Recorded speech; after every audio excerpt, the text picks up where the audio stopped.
10টা হুন্ডা 20টা গুন্ডা, নির্বাচন ঠান্ডা। গুন্ডা আনতে চাইলে গুন্ডা আনা যায়, অসুবিধা হয় না। একদিকে জনাব রুমিন ফারহানার পোষ্য কর্মীরা এনসিপির কেন্দ্রীয় নেতাকে শারীরিকভাবে আঘাত করছে, আর অন্যদিকে জনাব রুমিন ফারহানা গালমুখ ফুলিয়ে বিএনপির কেন্দ্রীয় নেতা ও আইনজীবী ভাব নিয়ে অন্যদিকে মুখ ফিরিয়ে দেখেও না দেখার ভান করছে।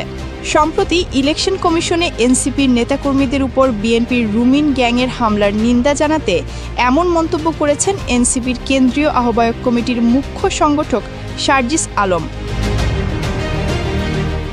সার্জিস আলম বলেন, টকশোতে বড় বড় সুশীলতা দেখানো যায়, লেকচার দেয়া যায়, কাজ দিয়ে প্রকাশ পায় কে সুযোগ পেলে আবার আগের পথে হাঁটবে আর কে সংশোধন হবে। এনসিপির এই নেতা জানান, ইসি অফিসে আপিল শুনানিতে যোগ দিতে এসে এনসিপির সিনিয়র যুগ্ম মুখ্য সংগঠক আতাউল্লাহ বিএনপি নেতা রুমিন ফারহানার কর্মীদের হাতে মারধরের শিকার হন। তার অপরাধ শুধু সীমানা পুনর্নির্ধারণের বিরোধিতা করে আপিল করা। সার্জিস আলম বলেন, বিএনপি কি আওয়ামী লীগের চরিত্রে ফিরতে চায়? জোর যার মুলুক তার বানাতে চায়? এই সুযোগ আর দেয়া হবে না।